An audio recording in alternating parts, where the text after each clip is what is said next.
नमस्ते दोस्तों, मैं रोहित सिंह स्वागत करता हूं आपके अपने YouTube चैनल में। और इस वीडियो का टाइटल है टाइम मैनेजमेंट। आज हम टाइम मैनेजमेंट के बारे में बात करेंगे क्योंकि मेरा ऐसा मानना है कि अगर आप जीवन के किसी भी क्षेत्र में हो, समय बहुत महत्वपूर्ण है। अगर आपने समय को प्रबंध करना सीख लिया, यानी समय प्रबंधन का गुण आपने सीख लिया, तो जीवन में आप जो भी पाना चाहते हो पा सकते हो, क्योंकि समय ही सबसे ज़्यादा ताकतवर है। मैं ऐसा मानता हूँ कि समय ही बहुत मूल्यवान चीज़ होती है। और इससे पहले भी मैंने टाइम मैनेजमेंट पे एक वीडियो बनाया है, डिस्क्रिप्शन में उसका लिंक है। अगर आपने वो वीडियो नहीं देखा है तो प्लीज़ उस वीडियो को भी एक बार देख लीजिए, वो भी बहुत अच्छी वीडियो है टाइम मैनेजमेंट पे।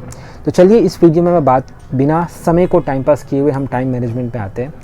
जो क्लॉक होती है ना, क्लॉक जो इससे समय जिसे कहते हैं, इसे मैं दो भागों में बांट सकता हूँ। और मेरे हिसाब से दो प्रकार होते हैं समय के। एक होता है फिज़िकल क्लॉक, यानी कि जो हाथ की घड़ी, दीवार की घड़ी या इस ब्रह्मांड में जो फिज़िकल क्लॉक चलती है, वो जो आपके अनुसार और मेरे अनुसार हम सबके लिए एक समान होती है। यानी कि सेकंड जो है, जो मिनट है, सेकंड है या एक घंटे है, वो ऐसा नहीं है कि मेरे लिए सेकंड बहुत तेज़ी से चलेगा, आपके लिए स्लो चलेगा, सबके लिए समान चलता है। इसे कहते हैं फिज़िकल क्लॉक। दूसरा होता है साइकोलॉजिकल क्लॉक, यानी मनोवैज्ञानिक घड़ी, यानी इसे आम भाषा में मन की घड़ी भी कह सकते हैं, जो फिज़िकल क्लॉक से ज़्यादा इम्पॉर्टेंट है। मुझे ऐसा लगता है कि साइकोलॉजिकली क्लॉक को कॉन्कर करना फिज़िकल क्लॉक से ज़्यादा इम्पॉर्टेंट है। तो इस वीडियो में मैं सिर्फ़ और सिर्फ साइकोलॉजिकली क्लॉक को डीपली आपको कॉन्कर करना सिखाऊंगा कि इसको कैसे कॉन्कर करें।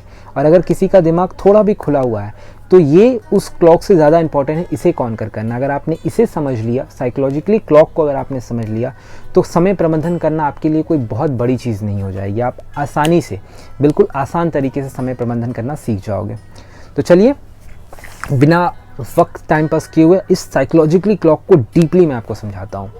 ओके, जब मन की घड़ी की मैं बात करता हूँ, अगर इसकी मैं एक शब्द में परिभाषित करना चाहूँ, अगर इसकी कोई परिभाषा हो सकती है, वो ये कोई भारी भरकम परिभाषा, मैं आपको कोई जटिल परिभाषा नहीं दूंगा जिसको सुनकर आप बहुत कंफ्यूज हो जाओगे।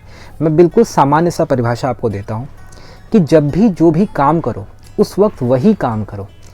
इसे कहते हैं साइकोलॉजिकली क्लॉक, यानी मन की घड़ी को कॉन्कर कर लेना। जब आप वर्तमान में होते हो, फॉर एग्जाम्पल कि ये वीडियो देख रहे हो, तो इस वक्त सिर्फ यही वीडियो देखो। अगर उसके बाद जो भी काम कर रहे हो, अगर आप वर्तमान में आपका मन है, तो आप साइकोलॉजिकली क्लॉक को कॉन्कर कर चुके हैं, यानी कि आपका मन पर नियंत्रण, यानी आपने साइकोलॉजिकली क्लॉक को कॉन्कर कर लिया। ये बहुत बड़ी बात होती है, मन पर नियंत्रण रख लिया, वर्तमान में रहना बहुत बड़ी बात होती है। लेकिन इस कलयुग के दौर में वर्तमान में रहना अपने आप में एक बहुत बड़ी चुनौती है, क्योंकि हमारा मन जो है ना, वो हमेशा भूतकाल की तरफ भागता है, भविष्य की तरफ भागता है। वर्तमान में कुछ ही पल हम रह पाते हैं, यानी कि जीवन का आनंद लेना हम भूल चुके हैं।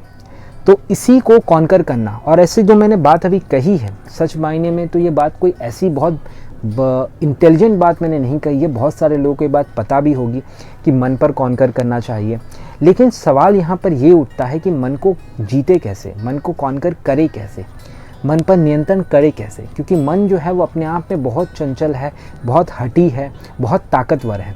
तो इसको कॉन्कर करना अपने आप में एक आर्ट है, एक कला है। और श्रीमद् भागवत गीता में भी श्री कृष्ण ने कहा है कि जिसने अपने मन को जीत लिया उसने सब कुछ जीत लिया।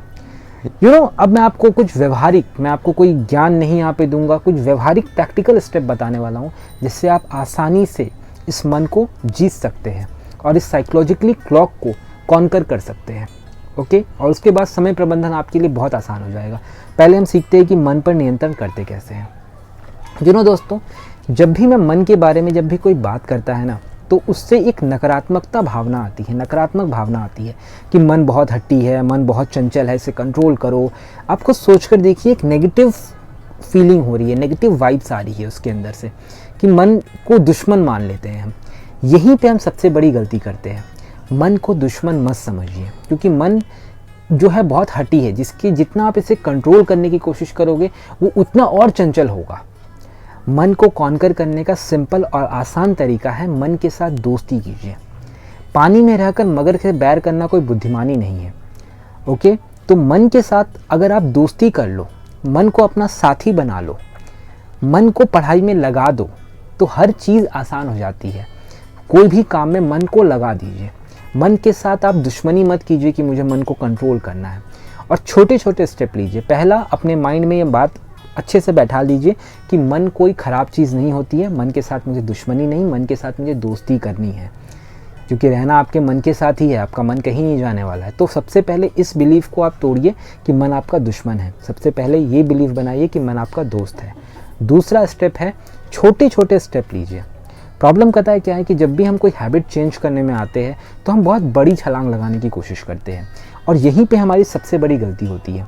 कभी भी बड़ी छलांग लगाने की कोशिश मत कीजिए, बिल्कुल माइक्रो लेवल पे अपनी हैबिट को चेंज कीजिए, जो सिर्फ आपको पता हो। कि थोड़ा सा अपने मन को मानने की कोशिश कीजिए। फॉर एग्जांपल कि आप सुबह उठते हो, आपको खाना खाने के बाद मीठा खाने का शौक़ है, तो थोड़ा सा मीठा कम कर दीजिए, अपने मन को थोड़ा सा समझा दीजिए। तो ऐसे आप मन के साथ दोस्ती करने लगोगे। बस प्रॉब्लम ये है कि हम लोग जो इतनी लंबी छलांग लगाने की कोशिश करते हैं वहाँ पे प्रॉब्लम होती है। रोज़ 8 घंटे या 10 घंटे पढ़ाई का रूटीन मत बनाइए, क्योंकि आदत नहीं है आपको 8-10 घंटे पढ़ने की। अगर कोई विद्यार्थी ऐसा है तो उसे छोटे से आधे घंटे की रूटीन बनाइए कि मन में सिर्फ आधे घंटे पढ़ लो यार, 8 घंटे नहीं, सिर्फ आधे घंटे, उसको कॉन्कर पहले कीजिए। तो बेसिकली ये 2 स्टेप हैं। पहला ये मानना कि मन हमारा दोस्त है, दूसरा छोटे छोटे लेवल पे मन को कंट्रोल करने की कोशिश करना। छोटे छोटे लेवल पे आप कंट्रोल करोगे और एक दिन यही छोटा छोटी जो चीज़ें हैं ये आपको एक बहुत बड़े रूप में आपको दिखाई देगी। ये है 2 साइकोलॉजिकली क्लॉक को कॉन्कर करने का तरीका। समय प्रबंधन की दृष्टि से ये बहुत महत्वपूर्ण है, क्योंकि एक है टाइम टेबल, जो कि मैंने फिज़िकल वर्ल्ड के बारे में, फिज़िकल क्लॉक के बारे में शुरुआत में मैंने बात की। वो उसके बारे में हर कोई बात करता है कि इतने बजे उठो, इतने बजे सो, इतने घंटे पढ़ाई करो। लेकिन एक है साइकोलॉजिकली क्लॉक, जो हर व्यक्ति के अनुसार अलग अलग होता है। आपके लिए साइकोलॉजिकली क्लॉक अलग चलेगा, मेरे लिए अलग चलेगा। समय प्रबंधन की दृष्टि से आपको ऐसा लगता है कि आप 2 घंटे की पढ़ाई 2 घंटे कर रहे हो, लेकिन मन में कितने तरह के विचार आते हैं, कितनी बार हम अपने रास्ते से भटक जाते हैं। ये हर व्यक्ति के साथ होता है, मगर ये किसी को बताया नहीं जा सकता। ऊपरी तौर पे देख के लगता है कि वो व्यक्ति डिसिप्लिन है, वो व्यक्ति टाइम टू टाइम काम कर रहा है, लेकिन अंदरूनी तौर पे उस व्यक्ति को पता होता है कि वो अंदर से कितना हिला हुआ है। इसीलिए मुझे लगा कि मनोवैज्ञानिक घड़ी पर बात करना बहुत ज़रूरी है। तो मनोवैज्ञानिक घड़ी का जब आप समय प्रबंधन की दृष्टि से अगर आप जो भी काम करो ना, उस काम में पूरी तरह, उस काम में वर्तमान में रहकर उस डूब के वो काम करोगे तो वो काम बहुत आसानी से होगा, वो काम की समझ आपको बहुत जल्दी होगी और वो काम समय से पहले ही ख़त्म हो जाएगा। कभी भी आप देख लीजिएगा। और वर्तमान में रहना अपने आप में एक बहुत बड़ी कला होती है। वर्तमान में डूब कर कोई काम करना अपने आप में एक बहुत बड़ी, इस आर्ट को आपने सीख लिया, इस साइकोलॉजिकली क्लॉक को आपने कॉन्कर कर लिया ना, आपके लिए हर रास्ता आसान हो जाएगा, आप जीवन में बहुत आगे जा सकते हो। ओके, तो आई होप कि साइकोलॉजिकली क्लॉक का जो कॉन्सेप्ट है आपको अच्छा लगा होगा, और जैसा भी लगा कमेंट सेक्शन में लिख के मुझे बताइए कि आपको कैसा लगा। ओके, ये वीडियो को यहाँ तक देखने के लिए बहुत बहुत धन्यवाद। चलिए मिलते हैं अगली वीडियो में। Thank you so much for watching this video. Thank you very much.